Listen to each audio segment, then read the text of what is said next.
미국 역사상 가장 존경받는 대통령은 단연코 에브라함 링컨일 것입니다. 기도의 사람으로 잘 알려져 있던 그는 노예 해방을 하나님의 뜻으로 알고 남쪽 그리고 북쪽 함께 나눠 싸울 때에 동족끼리 전쟁도 감수했던 그런 사람이었습니다. 1861년부터 5년 동안 미국은 이 전쟁으로 인해서 인구의 3%에 해당하는 103만 명이 다쳤고요. 전사자도 62만 명이 넘도록 죽었다라고 합니다. 처음에는 링컨이 속한 북군이 계속 밀렸는데요. 여러 전투에서 패배할 때마다 그는 늘 하나님 앞에 기도했다고 하지요. 그러던 어느 날 그의 보좌관 중 한 사람이 링컨에게 이렇게 물었어요. 카카, 요즘 같으면 하나님께서 참 곤란하지 않겠습니까? 북쪽에서는 북군이 이기도록 기도할 것이고 남쪽에서는 남군이 이기도록 열심히 기도하고 있으니 하나님께서 누구 편을 들어주시고 누구 편에 서야 하실지 참으로 난처하실 것 같습니다. 그렇지 않습니까? 이렇게 물었어요. 그러자 링컨이 웃으면서 이렇게 대답합니다. 하나님께서 난처하실 것이 하나도 없지. 하나님은 누구의 기도를 들어주시고 누구의 편에 서는가 그런 문제가 아니라 누가 과연 하나님 편에 서는 것이 문제일세. 하나님 편에 서 있는 사람이 반드시 승리할 것이네. 이렇게 확신에 차서 대답했다고 합니다. 사랑하는 성도 여러분, 나는 지금 어느 편에 서 있습니까? 하나님이 내 편에 서 계시기만을 혹시 구하고 있진 않습니까? 나는 하나님 앞에 어떻게 서려고 얼마나 노력을 하고 계십니까? 링컨이 말한 대로 하나님이 누구 편인가 이거 중요한 것이 아니라 내가 과연 하나님 앞에 바르게 서 있는가 이것이 훨씬 더 중요하지 않겠습니까? 오늘 또다시 예수님과 바리새인 서기관들이 편을 가르고 다툼을 벌입니다. 예수님께서 말 못하게 하는 귀신을 쫓아내면서 소위 바알세불 논쟁이 시작되었는데요. 참 말도 많고 탈도 많습니다. 뭘 할 때마다 무슨 말씀을 하실 때마다 딴지를 걸고 있죠. 이 귀신 나간 사람이요. 다시 말을 하기 시작하자 곁에 섰던 수많은 사람들이 깜짝 놀랐습니다. 그런데 그 중에 아마도 예루살렘으로부터 내려왔겠죠. 서기관과 바리새인 중에 한 사람이 지금 예수님께서 귀신의 왕 바알세불을 힘입어서 이 귀신을 쫓아내었다라고 예수님을 참소한 것입니다. 이 말은 먼저 예수님의 기적을 인정하지 않고 싶은 것이고요. 예수님을 바알세불의 쫄개, 귀신, 나부랭이 정도로 비하한 아주 못된 의도의 발언이었습니다. 여러분, 바알세불이 무슨 뜻인지 아십니까? 문자적으로는요, 죄송합니다. 똥의 주님, 파리의 주 이런 뜻입니다. 그러니까 여러분, 예수님을 귀신의 왕, 사탄의 왕인 바알세불의 쫄개쯤으로 똥파리 행동대장 정도로 예수님을 비하하고 있다는 겁니다. 아주 무리한 행동이죠. 자, 그러자 예수님께서 즉시 반박하셨습니다. 17절 말씀을 17절부터 19절까지를요. 한 번 더 읽어보도록 하겠습니다. 17절 시작. 예수께서 그들의 생각을 아시고 이르시되 황폐하여지며 스스로 분쟁하는 집은 무너지느니라. 너희 말이 내가 바알세불을 힘입어 귀신을 쫓아낸다 하니 만일 사탄이 스스로 분쟁하면 그의 나라가 어떻게 서겠느냐? 내가 바알세불을 힘입어 귀신을 쫓아내면 너희 아들들은 누구를 힘입어 쫓아내느냐? 그러므로 그들이 너희 재판관이 되리라. 아멘. 여러분, 이걸 쉽게 말하면요, 내분이 있거나 자기들끼리 전쟁을 벌이면 가정이나 한 국가가 쉽게 무너지지 않습니까? 마찬가지로 예수님께서 내가 만약 귀신의 왕인 바알세불의 힘을 의지해서 귀신을 쫓아냈다라고 너희들이 지금 말하고 있는데, 그렇다면 나도 귀신이고 내가 또 귀신을 쫓아낸 것이니까 귀신들끼리 싸우는 꼴 아닙니까? 귀신들끼리 싸워가지고 망하게 할 이유가 어디 있겠냐 이 말이에요. 또 계속해서 너희의 아들들도 귀신을 쫓아내고 있는데, 실제로 이 바리새인과 서기관들의 제자들이나 추종자들도 곧잘 이 귀신을 쫓아냈다고 해요. 자, 그러니까 그 말이에요. 너희들도 그러면 귀신의 이름을 힘입어서 쫓아내는 거냐? 너희 제자들, 추종자들도 아마 똑같이 비판의 대상이 될 것이고 그들 때문에 바리새인인 너희들도 심판을 받게 될 것이다. 이 말입니다. 20절도 한번 읽어보겠습니다. 20절이요. 시작. 그러나 내가 만일 하나님의 손을 힘입어 귀신을 쫓아낸다면 하나님의 나라가 이미 너희에게 임하였느니라. 아멘. 분명하게 예수님께서 아주 단호하게 선포하셨어요. 나는 하나님의 손, 그의 능력을 힘입어서 귀신을 쫓아내었다. 여러분, 이 말씀은 이미 하나님의 나라가 우리 가운데 임하였다. 지금 귀신들이 쫓겨나는 이런 상황들은 하나님의 나라가 이미 시작되었다라고 하는 것의 증거다라고 분명히 말씀하고 있는 겁니다.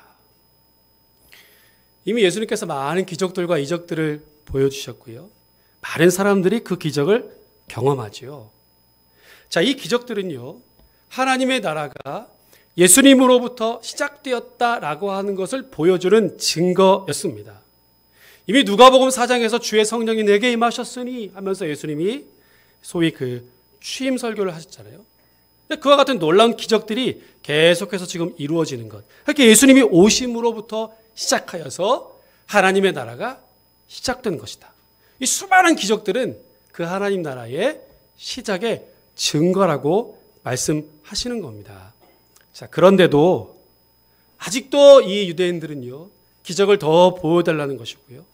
이 기적이 귀신으로부터 비롯되었다라고 잘못 판단하고 있으니 기가 찰 노릇 아니겠습니까? 자, 21절부터 예수님이 또 그 증거를 보여주셨어요. 더 강한 자가 오면 어떻게 합니까? 그 지키고 있던 것들 빼앗죠. 이것도 마찬가지입니다. 예수님으로부터 시작된 하나님의 나라가, 이 강력한 하나님의 나라가 이전의 나라들을 정복했다라고 하는 것의 증거입니다. 여전히 그럼에도 불구하고 바리새인과 서기관들과 이 종교 지도자들은요, 하나님의 나라를 무시하고요, 인정하지 않고 있습니다. 그들은 하나님의 나라와 함께하지 않고요, 하나님의 나라를 반대하고 있습니다. 함께 모으지도 않고 해치는 자들이었고 방해꾼들이 되어버렸습니다. 이미 대세가 기울었음에도 불구하고 여전히 고집을 부리고 있고요. 여전히 새로운 시대가 도래했지만 여전히 옛 것을 붙들고 그것을 지키려고 발버둥치고 있습니다. 23절도 읽어볼까요, 여러분? 시작.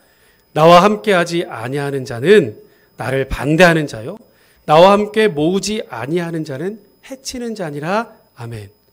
여러분, 예수님의 말씀을 분명히 이해하시겠죠? 이미 하나님의 나라가 도래했는데 그 나라와 함께하지 않고 있습니다. 그래서 하나님의 나라를 방해하는 것이라 예수님 말씀하셨어요. 메시지 성경은 이것을 분명하게 이렇게 번역했습니다. 이것은 전쟁이며 중립지대는 없다. 내 편이 아니라면 너희는 내 적이다. 돕지 않으면 방해하는 것이다. 이사를 가려고 이렇게 집을 구하다 보면, 찾다 보면 뭐 다 눈이 똑같잖아요. 그죠? 기왕이면 다 훔치면 아니겠습니까? 같은 평 쓰고 같은 값이라면 기왕이면 내부가 수리가 잘 된 집, 깨끗한 집이면 더 좋겠죠, 여러분. 어떤 집들은 굉장히 지저분하기도 하고, 같은 집인데 똑같은 층수인데 똑같은 구조를 갖고 있는데 어떤 집은 굉장히 지저분해가지고 선뜻 이사 가기가 마음에 들지 않는 그런 집들도 있습니다. 그러다가 깨끗하게 수리도 되고 정리가 된 집을 만났다 하면 당장 우리가 계약하잖아요. 예수님 당시에 이스라엘 백성들의 형편이 바로 이 청소도 되고 수리된 집 같았습니다. 여러분, 이게 무슨 말이냐면 이스라엘이 남과 북쪽으로 갈려 있다가 결국 멸망하지요. 아수르와 바벨론에게 각각 멸망하고 포로로 잡혀가는 충격적인 사건을 맞이하게 됩니다. 그러면서 아니 도대체 하나님께서 지켜주셨다고 하는데, 하나님께서 함께 하신다고 분명히 약속하셨는데 도대체 우리 꼴이 이게 뭐란 말인가, 이런 생각을 그제서야, 포로로 잡혀가서야 하게 된 겁니다. 하나님 분명히 우리를 지켜주시고 영원토록 함께 계신다고 분명히 약속하셨는데 지금 우리가 당한 꼴을 보니까 도무지 하나님이 안 계신 것처럼 생각이 든 것입니다. 그렇게 70년이 흘렀고요. 그러나 이 바벨론 70년 포로 기간은 무의미한 시간이 결코 아니었어요. 자신들의 죄와 허물을 하나님 앞에 내어놓았고요. 철저하게 회개하고요. 자신들의 역사를 다시 점검하고 기록하기 시작했습니다. 그게 역대상, 역대하 말씀이고요. 지금까지 지켜왔던 율법을 가르치고 배워야 할 사명으로 포로 기간 동안에 깨닫기 시작했습니다. 그리고 이 기간 동안에 영적인 대지도자들이 탄생하게 되었는데요. 에스라, 느헤미야, 다니엘 같은, 에스더 같은 걸출한 인물들이 이 시기에 배출되었습니다. 결국 이들의 주도로 포로로 잡혀갔다가 70년이 지난 다음에 귀환하게 되지요. 자, 이들이 고향으로 돌아와서 맨 먼저 한 일이 무엇이겠습니까? 성전 건축이었습니다. 성전을 건축하고 성벽을 다시 재건했습니다. 물론 100년 정도 걸렸던 대장정이었습니다. 의욕에 차가지고요. 고향으로 돌아와가지고 자기 집을 짓는 것보다 먼저 하나님의 성전을 지어드렸어요. 칭찬받을 일이 마땅하지요. 그런데 이것이 그렇게 녹록하지 않았어요. 계속해서 대적자들의 반대에 부딪혔고요. 3번에 걸쳐서 포로로 잡혀갔던 것처럼 또 역시 마찬가지로 3번에 걸쳐서 귀환을 했습니다. 그러니까 처음 가졌던 의욕이 이 기간 동안에 시들시들해졌고요. 의욕을 상실해버렸습니다. 그렇게 시간이 흘러가고요. 우여곡절 끝에 성전이 재건되었지만 성벽은 건축되었지만 실제 이스라엘의 영적인 회복은 일어나지 않았습니다. 에스라를 주도로 해서 수문 앞에 광장에 모여가지고 다 같이 기도하고 부흥회를 열어보았지만 이것도 일시적이었습니다. 왜냐하면 그 긴 기간 동안 성전을 왜 지어야 하는지 그 근본 목적을 잃어버렸습니다. 건물 짓기에만 몰두했습니다. 성전이 다시 자기들의 신앙을 지켜줄 것이라고 철떡같이 믿었어요. 가장 근본적이고 기본적인 이 영적인 부흥, 말씀의 회복, 영적인 재건은 빠뜨리고 그저 형식적이고 외형적인 예배 행위만 깊어져 갔습니다. 껍데기만 남게 되었어요. 외적인 경건에만 치중해서 비록 눈에 보이는 악에서 벗어나기는 했지만 그 심령이 완전히 하나님께로 돌아선 것은 아니었습니다. 시간만 속절없이 흘러갔고요. 그러는 사이에 그들의 신앙은 더욱더 딱딱하게 콘크리트처럼 굳은 살처럼 딱딱해져 갔습니다. 바리새인과 서기관, 율법학자들은 그러는 기간 동안에 만들어졌습니다. 예수님의 세 번째 비유가 24절부터 계속되는데요. 여러분 26절도 한번 읽어보도록 하겠습니다. 같이요. 시작. 이에 가서 저보다 더 악한 귀신 7을 데리고 들어가서 거하니 그 사람의 나중 형편이 전보다 더 심하게 되느니라. 아멘. 예수님의 비유입니다. 한 더러운 귀신이 있었는데요. 그 귀신이 사람에게서 떠나갔어요. 쫓겨난 귀신이 어디 다시 머물까 정착할까 이리저리 돌아보다가 성경에는 물 없는 곳으로, 광야, 황폐한 곳을 말해요. 물 없는 곳으로 돌아보다가 갈 데가 없어서 여기저기 헤매다가 혹시나 하고 그 원래 있었던 곳으로 다시 와보니까 어떻게 되었어요? 오늘 성경에 보니까요. 청소도 되어져 있고 수리도 다 되어 있습니다. 게다가 지키는 사람도 없어요. 옳거니 이게 웬 떡이냐 하고 그 원래 있던 사람에게로 다시 돌아갑니다. 그런데 혼자 들어가지 않고 친구들 귀신 7을 데리고 와서 성경에서 7은 완전한 숫자를 말해요. 아주 강력한 마귀들을 대동하고 그 사람에게로 다시 들어갔습니다. 지키는 사람도 없고 완전히 깨끗하게 수리되고 청소는 이 집에, 이 비어있는 집에 들어갔다 이 말이에요. 그러니까 어떻게 되겠어요? 그 나중 형편이 이전보다 훨씬 더 심각하게 된 겁니다. 여러분, 그래서 이스라엘 백성들이 마치 청소되고 수리되었으나 비어있는 집과 같았다 이렇게 말씀드리는 겁니다. 그 의미를 더 좁혀서 보면요. 오늘 이 더러운 귀신 나간 사람은요. 당시 예수님을 가리켜서 오늘 본문 바알세불을 힘입어서 귀신을 쫓아내고 있다 말하는 유대 율법주의자들, 바리새인들과 서기관들입니다. 이들은 이미 예수님을 대적하고 귀신의 하수인이 되어서 예수님의 전파 사역, 복음 전파 사역을 방해하고 있었고요. 자신들은 귀신을 쫓아냈다고 이렇게 말하지만 그들 스스로가 이전보다 더 악한 귀신에게 붙들려 있는 사람들이었습니다. 급기야 어떻게 돼요? 예수님을 십자가에 못 박도록 내어주는 데에 앞장을 섰습니다. 전보다 더 심하게 되었느니라. 전보다 더 심하게 되었다라고 하는 것은 바로 이것을 두고 하신 말씀이었습니다. 내 마음 그리스도의 집이라고 하는 로버트 멍어의 아주 짧은 책이 있습니다. 동화책 같은 건데요. 2004년에 우리나라에 처음 소개되고 그 이후로 전 세계 1000만 부 이상이 팔려나간 아주 유명한 책입니다. 이 책은 한 주인공이 남자 청년이 예수님을 감격스럽게 영접한 한 청년의 이야기인데요. 예수님을 자기 마음의 중심 가운데 모셔드린 것을 자기 집으로 초대해서 예수님과 함께 살아가는 과정으로 비유적으로 그리고 있습니다. 첫날 이 청년이 예수님을 자기 집으로 모시고요. 집안 구석구석을 모시고 다니면서 소개를 합니다. 먼저 이 사람들이 간 곳은 서재였습니다. 서재는 이 주인의 마음을 통제하는 통제실과 같은 그러한 곳이었는데요. 제법 책상도 그럴듯하게 꾸며져 있습니다. 그런데 책장에 예수님의 성결한 눈으로 보기에 조금 언짢은 여러 가지 책들이 꽂혀 있고요. 책상 위에도 부끄러운 책 몇 권이 펼쳐져 있습니다. 주인공은 예수님의 도움으로 유익하지도 깨끗하지도 또 참되지도 않은 이 모든 것들을 쓰레기통에 버립니다. 그리고 대신 선반에 성경책을 꽂아두고요. 벽에는 예수님의 큰 초상화를 걸어두게 됩니다.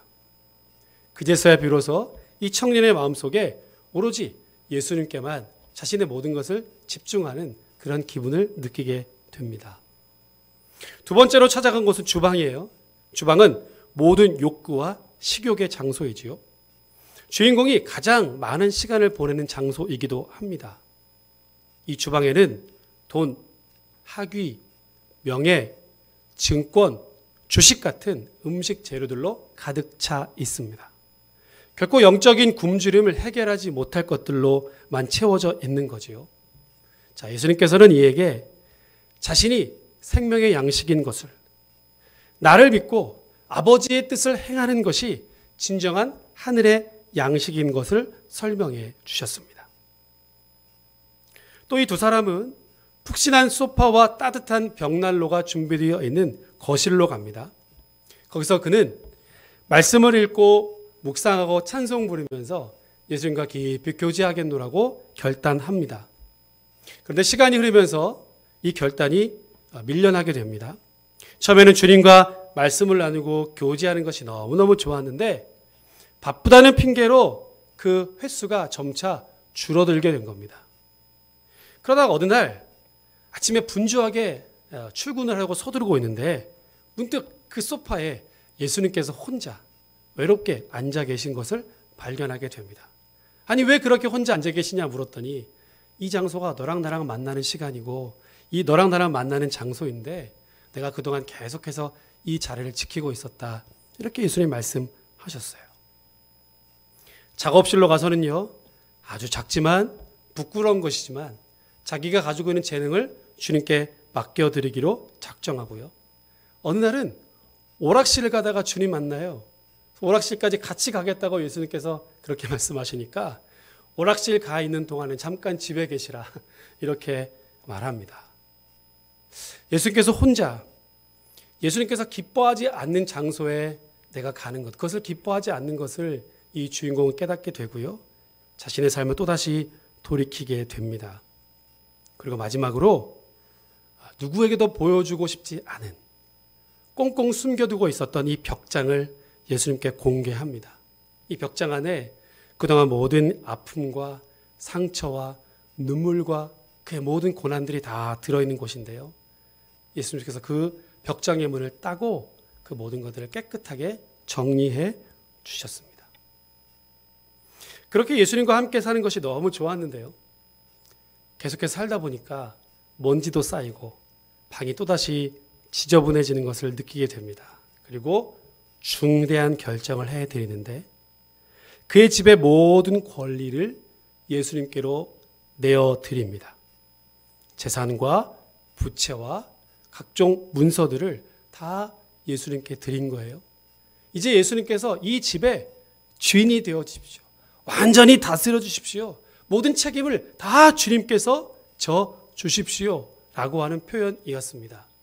그제서야 이 사람이 진정한 마음의 평안을 누렸고요. 예수님께서 진정 바라시던 것이 그것이었다 말씀하는 것을 듣게 됩니다. 이 책의 마지막 구절에 이렇게 써 있습니다. 그분은 그날 나의 삶을 받으셨습니다.